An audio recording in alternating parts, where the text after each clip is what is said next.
Well, good morning, ladies and gentlemen. I'm Colonel Dave Gray. I'm the director here at the Center for Leadership and Ethics, and I want to welcome you to this year's Business Leader Innovation Summit.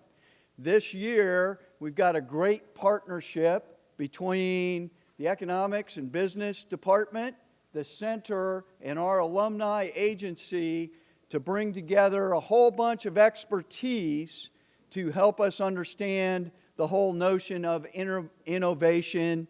And of course, leadership is embedded in everything we're going to be doing here over the next 2 days. So we've got a great 2 days, lots of interactive events going on.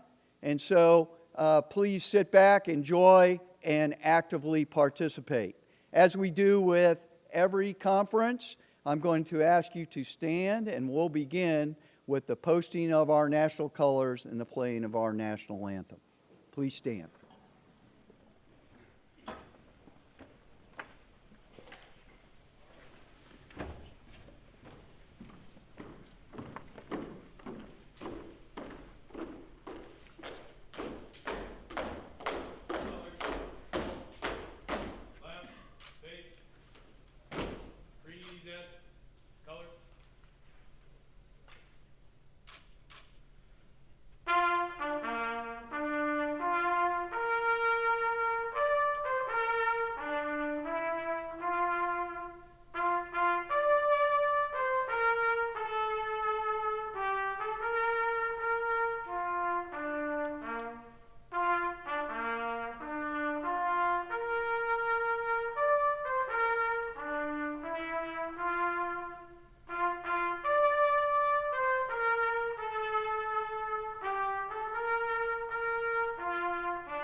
Please be seated.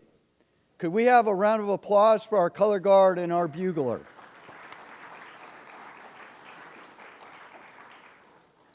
It's now my great pleasure to introduce Associate Professor Dr. Dee Morna of the Economics and Business Department and Mr. John Kemper, VMI class of 1968, to tell you a little bit more about what's going to go on over the next 2 days.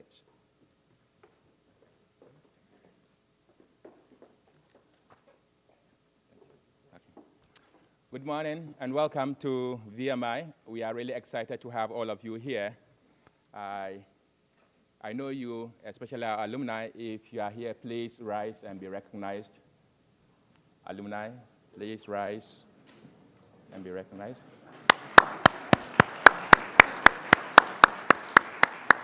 Please sit. So I know you've had 4 not so ordinary years here, and I don't know how you allowed yourself to be tricked into coming back here, but we are really glad you came back. And if you look in the program and you look at the inset, you will see your orders for the weekend.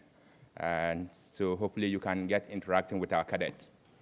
We are doing this summit with the support of Mass Mutual of Richmond, with the support of Lighthouse Labs, and the CLE and Economics and Business Department. They are our main sponsors, Mass Mutual actually. And we are really glad that they are able to partner with us for this. Why are we doing this summit? We have this summit to bring you back our most precious assets, that's our alumni. You are the best version of what we are trying to do here. And we are basically bringing you back in some sense to tell our cadets that, you see, what we do here actually works. See what they are doing out there, learn from them. So we are hoping you will be able to work with our cadets, collaborate with them, collaborate with each other, mentor them, inspire them to dream beyond their originally perceived realm of possibilities. And at the end of the day, we are hoping that you build lasting relationships. There are so many ways to get involved here beyond this summit. We have internship programs, we have mentorship programs, we have speaker series throughout the year. A lot of alumni have been involved in some of these things, and we are hoping that you will find a way to be engaged with us. But to say, again, we are really, really proud of what you do, and we are hoping that this summit will build bigger ideas for you guys. Nate Salatin came here with just an idea last year. He was able to build a good relationship with Bob Luton, and he went back with a business and some customers. And today, he's here. Tomorrow, he'll be telling us more about his story. We are hoping to have such success stories. Without much ado, I'll invite John Kemper to tell us more about the alumni involvement and how you can potentially support innovation and entrepreneurship here at VMI. Thank you. Go away. Go right here. Thanks, Dee. Welcome to cadets, faculty, alumni, and guests. I'd like to thank several people. The biggest one, come here for a minute. This guy single-handedly put most of this together. He's passionate, he works hard, and none of this would be possible without him. So I'd like to give him a big round of applause.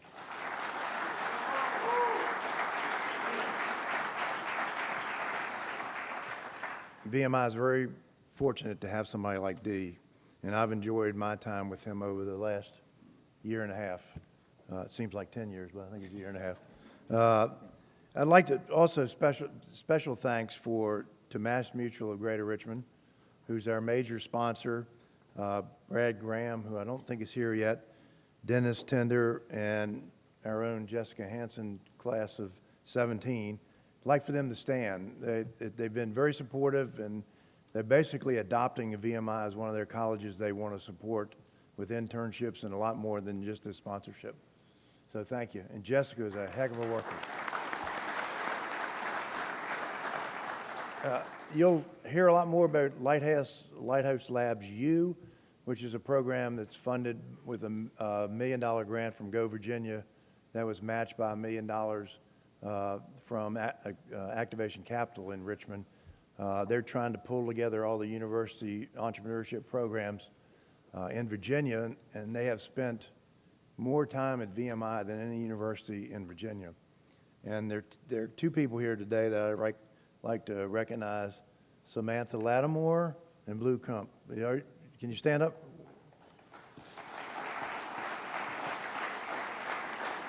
They've been unbelievable in coming up and helping cadets get ready for pitches. They ran a design thinking seminar last night. We got 2 cadets that are going to be interning this summer with them. They're really bought into what VMI is trying to do, and none of this has cost the school anything. That's all being funded with this grant, so great thanks to them. We've accomplished a lot since last year. You'll hear a lot more about that. A mentorship program, the E-Club memberships increased 400%. They had trips to Richmond and DC, which were a really great experience for cadets, and we're trying to do a lot more in that end of it, and that's really helped.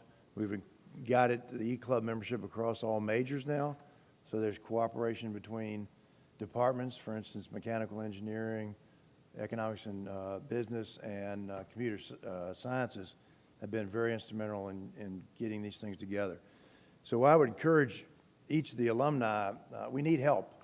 So Dee's kind of a one-man show, so he needs some help. And talk to Dee and I about how you can get involved. The more alumni we come back, the cadets are starving for this. They really appreciate the mentorship. It's really rewarding for alumni like myself to be involved with them. As you well know, they're some of the finest young men and women in the country, so they deserve our help. So this is VMI, and I'd encourage you to read, if you want to know what this program's all about, I'd encourage you just to read General P's introduction to this. That's what this is all about. VMI is well-positioned to be a national leader in this, and we just need to get behind it and help them do that. No matter whether you cadets are going in the military or you're going into business, you're getting the foundation here, the traits that you need to be good entrepreneurs. All three of the major armed forces, which you'll hear about, have major initiatives around innovation and entrepreneurship. They want people that think like that.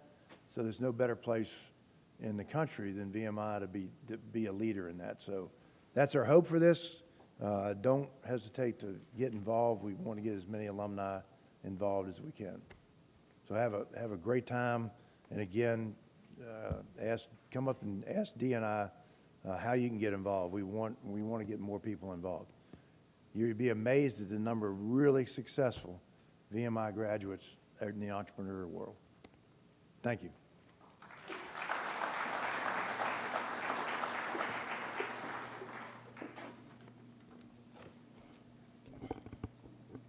Thank you, John. I've been joking that John, he's given so much of his time and effort to this endeavor. Thank God he's not a lawyer, because if he were to give us a bill, the school would say unauthorized expenditure and, and causing financial loss to the institute, and that probably will cost me my job. So thank you for not giving us a bill for all your time and effort in supporting this endeavor. It is now my greatest pleasure to introduce my mentor, my professor, my supervisor, Dr. Mike Morris of University of Florida. Mike, all of this that we are doing here at VMI, for me personally, started with Mike. He is so passionate and so infectious with his passion that you just talk to him for like 5 minutes and it looks like you are on drugs to do entrepreneurial adventures. So it was Mike who actually got me really, really hooked on this. And so if you have anybody to blame for tricking you into coming here today, you can blame Mike Morris for getting me hooked on this. So Mike Morris is a teacher, a leader, an innovator, and an acclaimed academician. He's a pioneer in the field of entrepreneurship. He's actually one of the founding fathers, but he doesn't want to take claim for it. He has held various distinguished professorships at the University of Florida, where he served as the academic director of the entrepreneurship program, at Oklahoma State University, where he founded the School of Entrepreneurship, and at Syracuse, where he launched the Department of Entrepreneurship. The entrepreneurship programs that he launched have all been ranked top 10 in the country. His entrepreneurial outreach efforts have facilitated the development of hundreds of ventures, and he has started 3 ventures on his own. And all of this, he still found time to produce 12 books and published over 180 articles in peer-reviewed journals. Dr. Morris was elected as a top 20 entrepreneurship professor by Fortune Small Business and received the Levy Award from the Freedom Foundation for impacting private enterprise education. Dr. Morris, please. Thank you, sir.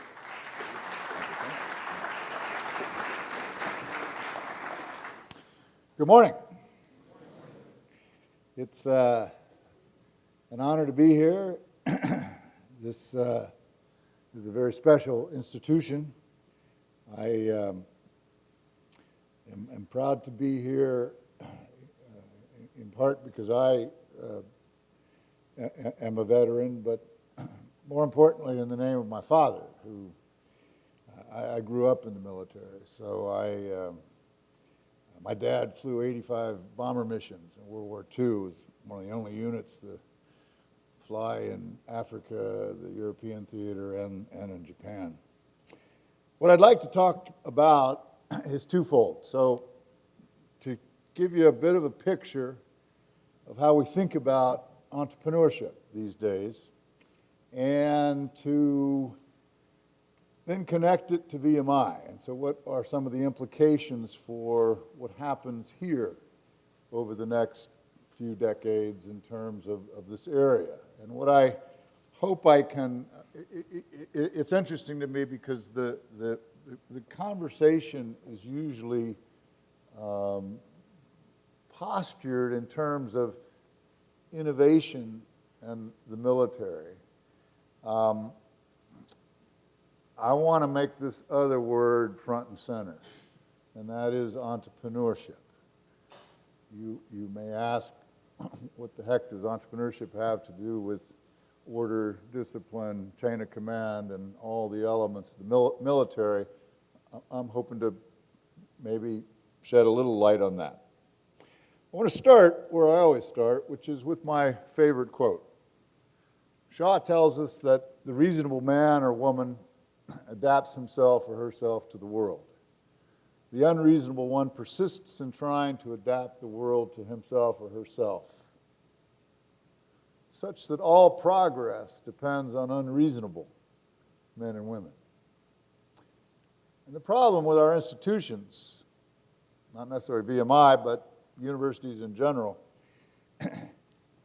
is our mission is, of course, to get people to think more reasonably, to introduce more rigor and discipline and logic in the way people think. And yet, there's this thing, entrepreneurship, that's about thinking a little different, thinking a little alternative. And so that is an underlying theme. When we get to entrepreneurship, though, there are a lot of ways to describe it, and I'll share some of those with you. But I think the essence of entrepreneurship, entrepreneurship is where discipline, rigor, logic, structure meet unreasonable thinking, seeing unique and different kinds of solutions to the challenges that we face. Here's a scenario. IEDs are killing and maiming our men and women. It'll take months for military contractors to develop workable solutions to the design of transport vehicles and other equipment. Resources are tight. Lots of regulations exist giving how equipment's designed and how it can be retrofitted. And we're in the middle of trying to fight a war. And yet, troops have to find solutions. That's entrepreneurship. And it's front and center today, in my mind, in the modern military. We use these three words, and we don't do a good job of distinguishing them. So let me try to do that. Creativity is the act of relating previously unrelated things. It's about imagination. Innovation is how we turn that creativity into novel new products, new services, and most critically in a military context, new processes, new ways of doing things, new ways of solving problems, new logistics approaches, for instance. But entrepreneurship, that's the key. There's not a shortage of creativity. There's not a shortage of innovative ideas. But somebody has to take responsibility for implementing those things, for overcoming the obstacles, for finding resources when they don't exist to get them implemented.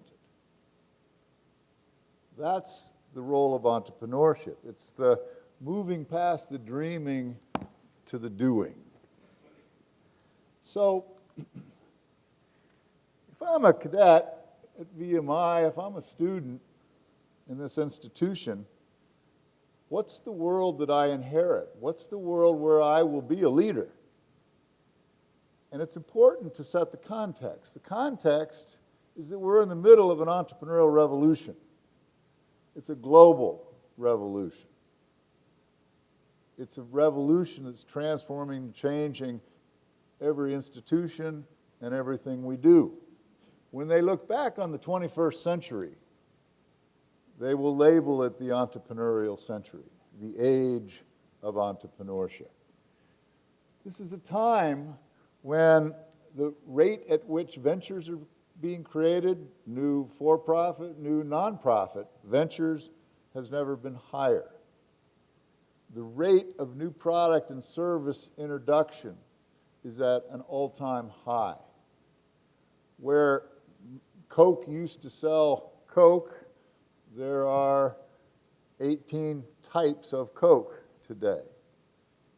Where when I was a boy, I would go out to buy what we called sneakers in those days, and I had two choices, black or white, high top or low top. Today, a woman can go to a store that just sells athletic shoes to women, Lady Foot Locker, and will have 150 choices. A time of more innovation. The U.S. Patent Office is 2 years behind the sheer demand for IP. The rate at which wealth is being created. Women and minorities are starting ventures at a faster rate than society at large. And the most important point up here is that it's a global revolution. You know, entrepreneurship is in the DNA of America. People came here seeking opportunity. And when they got here, they got crappy jobs, and they saved their money, and they headed west, and they started farms, and they started shops, and they started businesses. It's the essence of who we are as a people. The challenge today is that entrepreneurial revolution, when the Berlin Wall fell, when free markets became the rule of the day across the globe, somebody has to drive that free market. Those are entrepreneurs. So that we see an entrepreneurial revolution not just in the sort of the usual suspects in China and India, but there's an entrepreneurial revolution today in Vietnam. There's an entrepreneurial revolution today in Uganda. There's an entrepreneurial revolution today in Chile. It's a time then of more choice, more innovation, more technological change, more opportunity. That's the world in which the cadets at this institution will be leading. And so, as we think about this entrepreneurial revolution, my conclusion is that the at-risk student, the at-risk cadet, is the one not prepared for the entrepreneurial age. Are we preparing them? Are they ready? So, here's how we define entrepreneurship. And I'm focusing on the first of these two definitions. A process of creating value through unique resource combinations to exploit opportunity. What I hope you notice when you look at that definition is the things that are not there. You do not see create and run a small business, because that's not part and parcel to the essence of entrepreneurship. It's an outcome. You do not see the word profit. You know, Habitat for Humanity is a highly entrepreneurial growth business. It just happens to be a nonprofit. The most important word in that definition, I will ask that question. People, well, value is important. Opportunity is important. Innovative resource combinations. The most important word in that definition is the word process. Process. This is the biggest change in our thinking over the last 40 years in terms of how we think about entrepreneurship. The dominant paradigm in the way entrepreneurship is approached today is the process approach. The moment you understand that entrepreneurship is a process, it's not about mysticism, it's not about being in the right place at the right time, it's not about luck, it's a process. Well, what do we know about processes? They can be learned, they can be managed, and importantly, they can be implemented in lots of different contexts. Talk about those contexts, but the military is one of them. Think of entrepreneurship as a manageable process. The other thing that's important about the word process is it gets us past, there are a lot of old wives' tales when it comes to entrepreneurship. you know, people will stand up here and say, well, you know, 98% of new businesses fail. That's just a urban legend, which is ridiculous. The failure rate of new ventures in the United States is between 45 and 55% and differs widely based on industry. Similarly, people will say, well, you know, not everybody's meant to be an entrepreneur. Entrepreneurs are people that they have that entrepreneur DNA. They got that gene. That's just poppycock. It couldn't be further from the truth. 40 years of research on the psychology and the sociology of the entrepreneur, the one thing we've concluded is they ain't born, which means there's entrepreneurial potential in every cadet on this campus. We all have innate entrepreneurial potential, but we need to learn to nurture it, and we need tools so that we can act upon that potential. I put a second definition up here because, you know, the second definition is from Harvard. Harvard, of course, has to have their own of everything, so they have their own definition of entrepreneurship. But it's an inspiring definition because it says the pursuit of opportunity regardless of resources control. I have a vision, I have a solution, I have a way to do things. I believe in it, I know it can be done. Everybody's telling me it can, it shouldn't, it won't be done. I don't have the big bank account, I don't have all the resources, but I'll figure a way out to get it done. So, what I want to stress is that it's not about the next Facebook, which is all we hear about. It's what the textbooks focus upon, the cases, all the popular press. Less than 1% of startups are the Ubers and Facebooks and SpaceXs of the world. More importantly, it's not just about new ventures. It's creating new social ventures. It's creating new entities. It's entrepreneurial ventures inside established organizations, or what we call corporate entrepreneurship. Entrepreneurship inside universities, inside the military. So, again, the context is often a lot different than simply the sexy, glamorous Ubers of the world. There's a school teacher in Cincinnati, Ohio. She teaches second grade kids in an inner city school. She knows how to teach school. That's about the extent of what she knows. But a lot of those school kids don't have, they come from poverty, they don't have any money, they can't afford basic school supplies.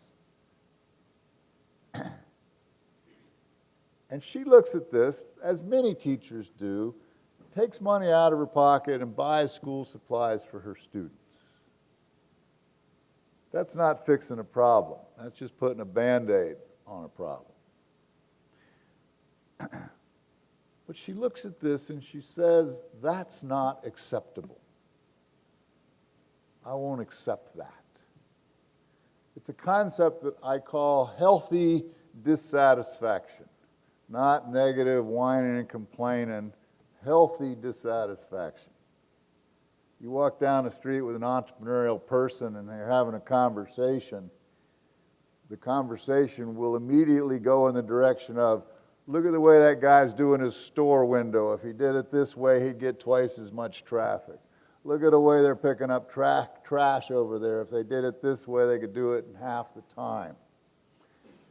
She had that healthy dissatisfaction. She wouldn't accept that kids from poor households couldn't buy basic school supplies. So she goes out to all the major employers in Cincinnati. She doesn't ask for a handout. She signs a contract for $1 a year, and she takes their excess office supplies off their hands. She goes to a guy with an old dilapidated warehouse in Cincinnati, a useless structure, doesn't ask for a handout, signs a lease for $1 a year, and she and her buddies spend nights and weekends and they retrofit that old warehouse and they turn it into crayons to computers, a place where any school teacher from a disadvantaged or inner city school can come, show their teaching credential, take a cart, walk the aisles of the place, fill it to the brim with sticky notes and crayons and software and hardware and get to the checkout counter and pay nothing. People told her, well, you can't franchise a nonprofit. So, of course, there are 43 Cranston computers across the country today. And lacking resources, she goes out and today you'll find that as much as 30% of the stuff in Cranston computers is made by prisoners. Imagine a guy doing 25 to life, hard time, getting a note from a second grade kid saying, because of you, I get to go to school. That's the transformative power of entrepreneurship. She had no background to do this. She just wasn't happy with the situation and came up with a vision and executed it. So I said it's a process. Here's how we organize the process. We build around this process. The design of courses and curriculum tends to reflect this process. More importantly, though, because when you see something like this, you go, well, that looks pretty linear. So the reality is entrepreneurship is nonlinear. Things happen in tandem. There's feedback loops. You have to start over. There's trial and error. There's ongoing experimentation and learning, tremendous ambiguity. And most importantly, it's an emergent process. I've never met an entrepreneur that what he set out to create was what he successfully created. It always looks different. The target market I'm making the most money from was not the target market I had in mind in the first place. The price point is not the price point that worked. There's an emergent thing that's all about trial and error and learning on the fly and making the adjustments. That's the reality of it. But it's not just a process, it's a journey. But it's not just a journey, it's a mindset. When people say, what's the hardest part about teaching entrepreneurship? And I've done it for 30 plus years. It's easy to teach a student how to segment a market or how to set up operations, how to price their product. That's relatively straightforward. The big challenge in entrepreneurship education is how we convey, nurture, and develop the entrepreneurial mindset amongst our students. A mindset. A mindset is a way of thinking, a way of acting. Unfortunately, when you look in a lot of the textbooks and other places, everybody talks about the entrepreneurial mindset, but they never explain what the heck that is. Well, you know, you'll know it when you see it. And so what I've tried to do in this slide is actually conceptualize it for you as both attitudinal and behavior, way of thinking, way of acting. I can affect change in my environment. I can change my neighborhood. I can change the barracks. There is a better way. That's that healthy dissatisfaction. When you woke up this morning, there were 7 opportunities floating over your head. You just didn't see them. Having a fight with a spouse, got something to do at school or work, kids in trouble or whatever. Passion for whatever you're doing. A willingness to fail. Failure is not the opposite of success. Failure is the vehicle to success. It's the sign of progress on the path to success. Behaviorally, it's that Nike slogan, just do it, act on opportunity, continually innovate. Entrepreneurs succeed because they outlast all the opposition. It's about tenacity. It's also about leveraging the resources of others creatively, guerrilla skills, ongoing adaptation. That applies to a career, whether it's startup entrepreneurship, corporate entrepreneurship, social entrepreneurship. Harvard now teaches courses on public sector entrepreneurship, family business entrepreneurship. The idea of an entrepreneurial engineer, an entrepreneurial artist. I don't see how any artist survives if they're not entrepreneurial. and entrepreneurship in a military kind of context, but also in your personal life. How do I bring a more entrepreneurial perspective to my church, because we're trying to help hurricane victims down in Florida? Or how do I bring an entrepreneurial perspective to how I figure out how to pay for my kids' education? So it's a mindset. It's also an orientation. If I asked you the question, how entrepreneurial is Lexington, Virginia, compared to Austin, Texas, or Silicon Valley? Well, you can characterize a person, an organization. How entrepreneurial is VMI compared to the Citadel? A community. How entrepreneurial is, well, there's data that shows that Israel is a more entrepreneurial country than France. So when we talk about something being entrepreneurial, we're talking about how innovative, novel new products, services, and processes, the extent of calculated risk-taking, and how proactive, action-oriented, do it, try it, fail, learn, adjust, do it, try it, the activity is. So entrepreneurship is not an either-or, it's a continuum, it's a variable. So my message, especially to the students here, is that entrepreneurship is the ultimate source of advantage. The most entrepreneurial cadets in this room are the ones who are going to go the furthest in today's society, in an entrepreneurial kind of age. And so we need to start thinking about the entrepreneurial nurse, the entrepreneurial psychologist, the entrepreneurial social worker, the entrepreneurial soldier. So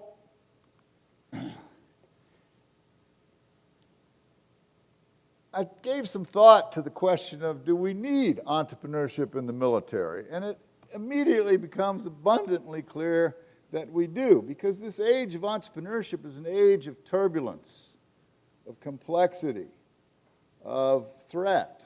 And so if we look at the changes in the nature of warfare, and the new types of weapon systems and capabilities, the more complex demands on command and control, and yet the need for more agility in command and control. The kind of technologies that change everything from how we move troops and material to deserts or mountainous areas, to the way soldiers exit at the end of their military service.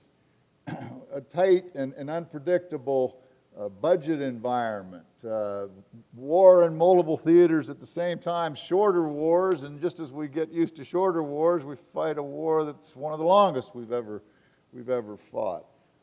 A volunteer army that is heavily dependent on the reserve and private company collaborations.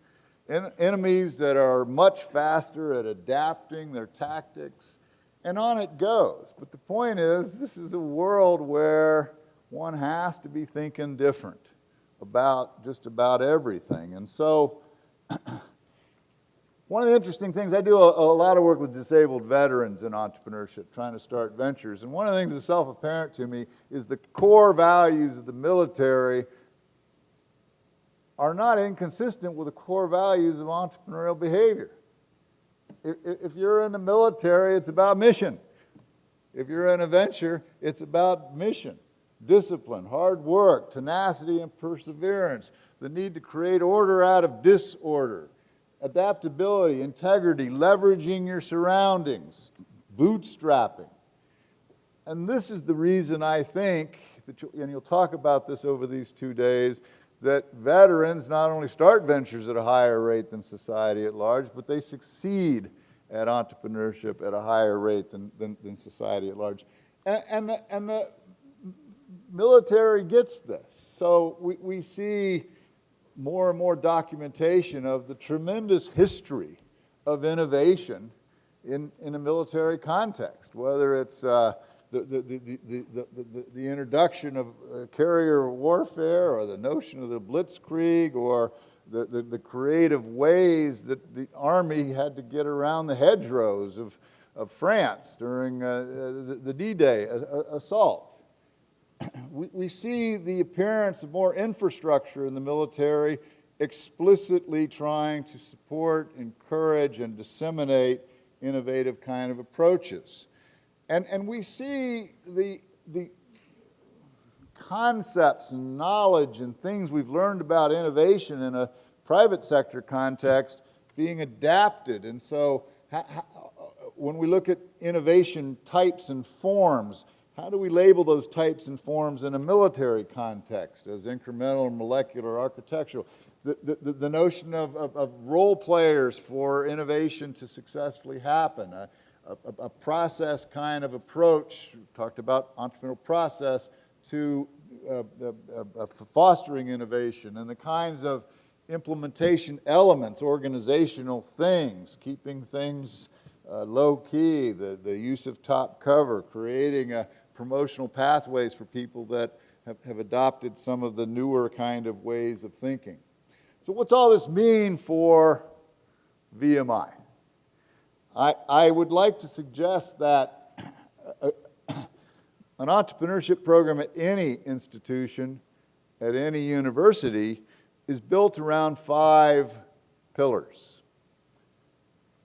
Those pillars are courses and degree programs, something we call co-curricular learning. The whole movement in education, and certainly entrepreneurship is at the front for, is how much of your education while at VMI should happen outside the classroom, or at the University of Florida, should happen outside the classroom. Students have this mindset: you go, you study, you take tests, you get credit, you move on to the next course, and that's where the learning happens. Well, I believe 65% of a university learning experience should be outside the classroom, but systematically organized to supplement what's happening in the classroom. That's what I call co-curricular learning. Cross-campus entrepreneurship, I want to talk about that, but you think of entrepreneurship, you think of business schools. Well, you need to stop thinking that way, because we have, Stanford has an entrepreneurship program that's the best known. They have 2 entrepreneurship programs. The best known one is in the engineering school, not in the business school. And I'm going to elaborate just a bit on that. How we get engaged with the entrepreneurial community, and of course, as an institute or university, the importance of research. So here's a basic question. What do we teach when we teach entrepreneurship? And unfortunately, more often than not, we simply teach business basics. So we teach things that are being taught already, but in a small business or emerging business context. Let's talk about marketing, but marketing for small business. Let's talk about bookkeeping, but setting up bookkeeping systems in a small business kind of context. Versus a core content within what we call the field, the discipline of entrepreneurship, versus this notion of the entrepreneurial mindset. So let me give you some specifics. If the focus in entrepreneurship education is on business basics, then you're teaching cash flow management, you're teaching how to sell, you're teaching, if the focus is, if the assumption is, well, let's do that other places, but with entrepreneurship education, we're going to talk more about the entrepreneurial mindset and entrepreneurial orientation and the lean startup methodology, ethics in entrepreneurship. Or if it's really about entrepreneurial thinking and acting, then I'm going to teach cadets about how to recognize and assess opportunities, how to mitigate risk, how to leverage resources. And my message to you is, well, we have to do all 3, but that the need is to move to the right, is to really drill down on entrepreneurial thinking and acting and trying to affect mindsets of students. So this raises the question, do you have the right stuff? And the interesting thing is there's no specific right stuff to do entrepreneurial things. You got to have a work ethic, you got to have some passion, but entrepreneurs are actually more different than they are similar. You know, the leadership studies that used to look for, here's a checklist of things you need to be a great leader, and that never sort of panned out. Same thing happened in entrepreneurship research. There's tremendous diversity, heterogeneity, but our work is focused on competencies, and this is an exciting idea, the notion of competency-based education. Because a student studied X, what should she get better at? And our work has produced these 13 entrepreneurial competencies. These need to be coupled with managerial competencies like how to supervise people and how to organize workflows. But entrepreneurial competencies are more about teaching students how to recognize opportunity. How to not, old wives' tale, entrepreneurship is about risk-taking. I've never met an entrepreneur who will say, hey, let's go take some more risks. I've met a lot of entrepreneurs that are brilliant at mitigating risk, at managing risk, at staging risk, at sharing risk. That's a skill set. We need to be focused on these kinds of skill sets. So here's an example of the explosion in the entrepreneurship curriculum, the kinds of courses that are now taught, the kinds of things that are now emphasized. It's not unusual. At Florida, we have 32 courses in entrepreneurship. At Oklahoma State, they have 40 courses. So there's a lot happening here in terms of what's being taught. And what's most intriguing to me is the extent to which it's no longer just the province of the business school. And so when you look outside the business school, you see everything from historical perspectives on entrepreneurship, or in architecture, entrepreneurship in the built environment, sustainability studies are looking at green entrepreneurship, but it's exciting what's happening here. The dean at Florida of the pharmacy school and of the nursing school have both come to us saying, we want to embed that entrepreneurial mindset throughout our curriculum in pharmacy, in nursing. So this is the way we increasingly structure entrepreneurship education in terms of a platform or cornerstone, in terms of the distinction between functions like entrepreneurial marketing and entrepreneurial operations and entrepreneurial finance and context, the startup context, the small business context, the corporate context, and then some sort of capstone experience. Ask a great gymnast, ask a great pianist, ask a great swimmer what makes them great. They will almost always say, practice. I play the piano 6 hours a day.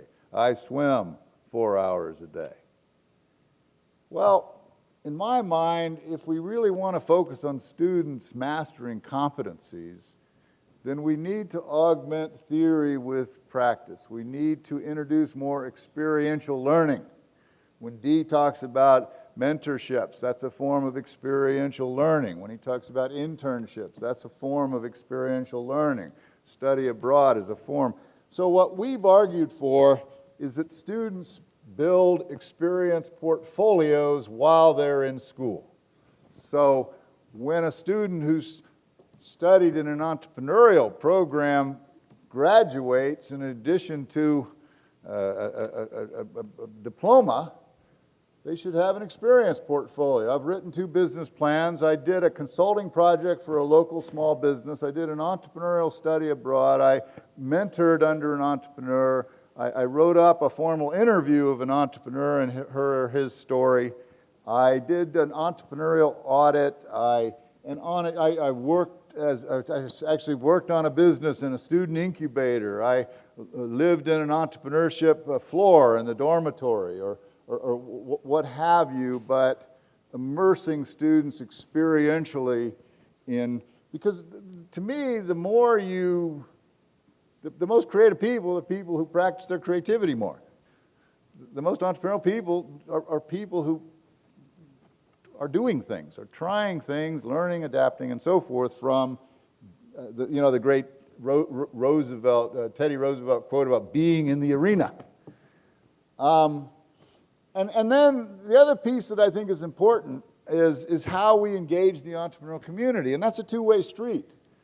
So, when I was at Oklahoma State, which is in Stillwater, Oklahoma, that's not exactly Silicon Valley, and it's an hour to Oklahoma City or Tulsa, but we had 200 entrepreneurs meaningfully involved in the program each year, as guest lecturers, as business plan judges, as mentors, as internship, 13 different roles those entrepreneurs can play.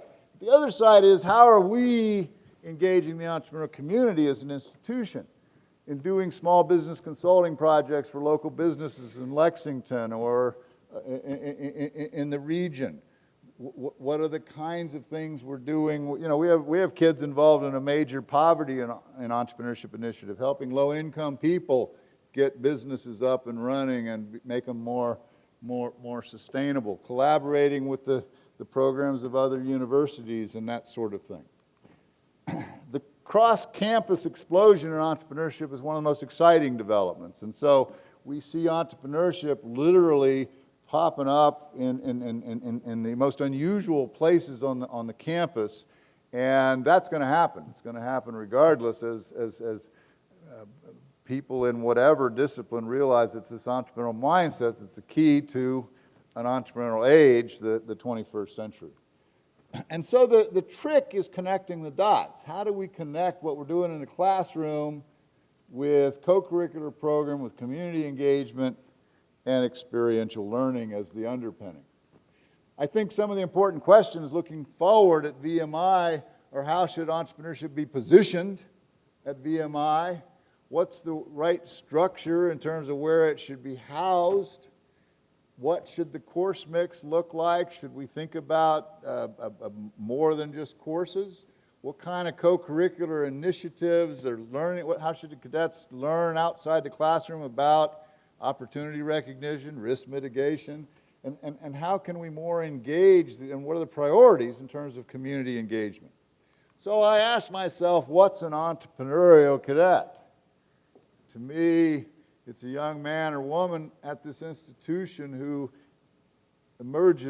graduates as a creative problem solver, as a calculated risk taker, as tenacious, as a team builder, as somebody who can convey a compelling vision. In closing then, I love this quote from Air Vice Marshal Mason of the Royal Air Force. Independence of thought, imagination, ingenuity, and initiative are not substitutes for discipline, teamwork, conformity, tenacity of purpose, and loyalty, but are military virtues. Complementary to. All must be encouraged from each individual according to his or her talents. Therein lies the source of successful military innovation. Thank you.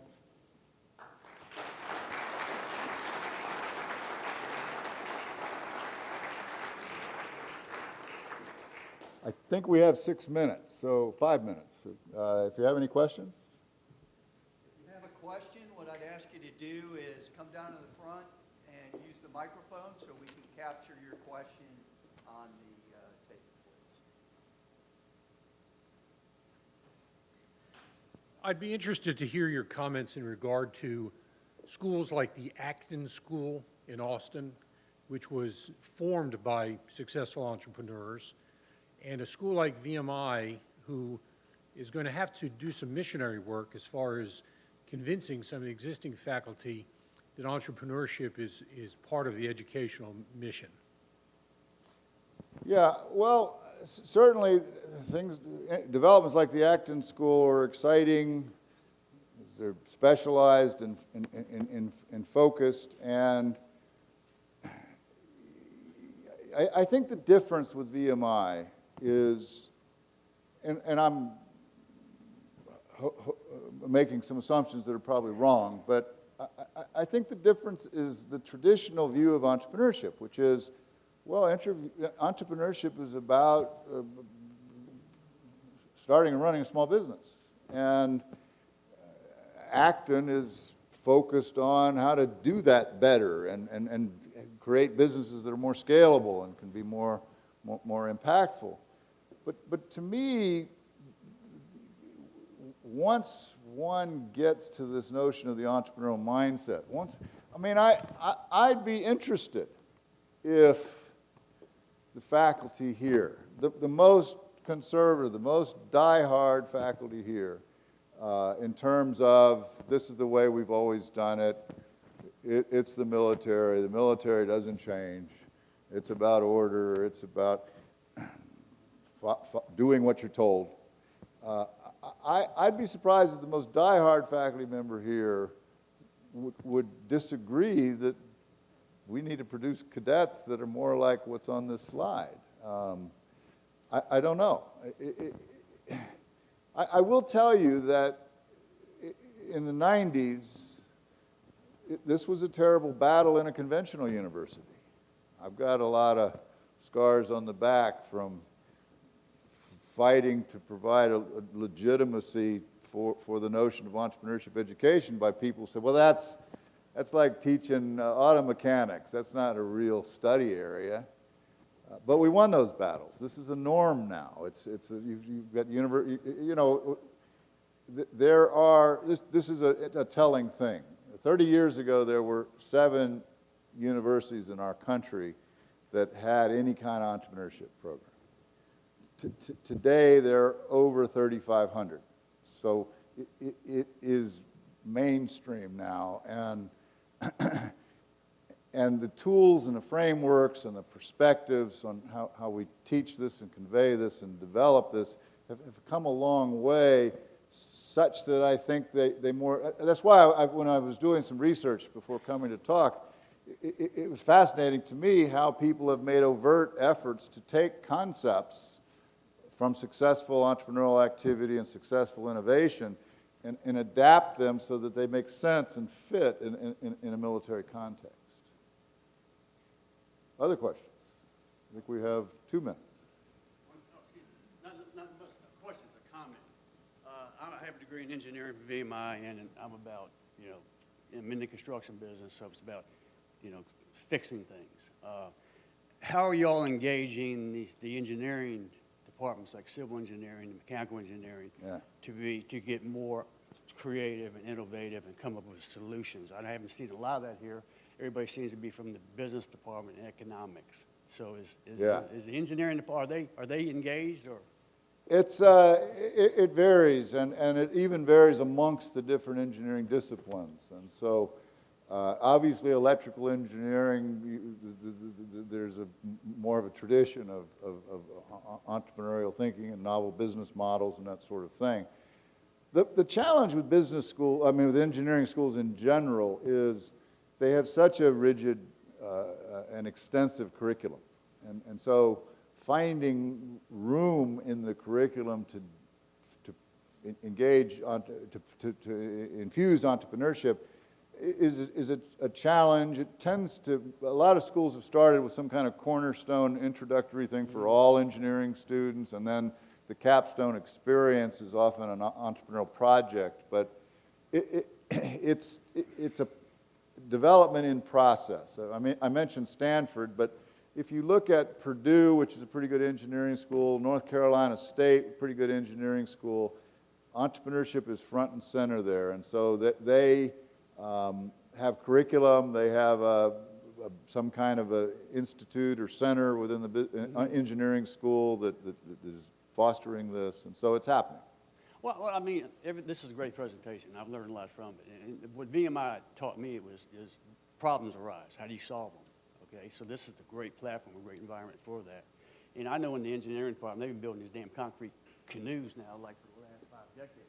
Okay, I just think I would like to see more involvement, more engagement with the engineering, with the civil engineering, mechanical engineering departments, and bring them into the fold. And I just think that would be something that's worthwhile and expand horizons, not just to economics. Yeah. Just think computer science.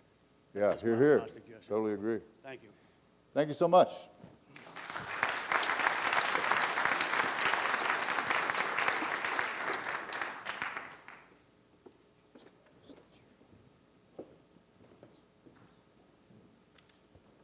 Dr. Morris, thank you for coming in to share your expertise with us today. On behalf of the superintendent, faculty, staff, and the Corps of Cadets, I'd like to present you with this small gift as a token of our appreciation. Thank you. Thank you.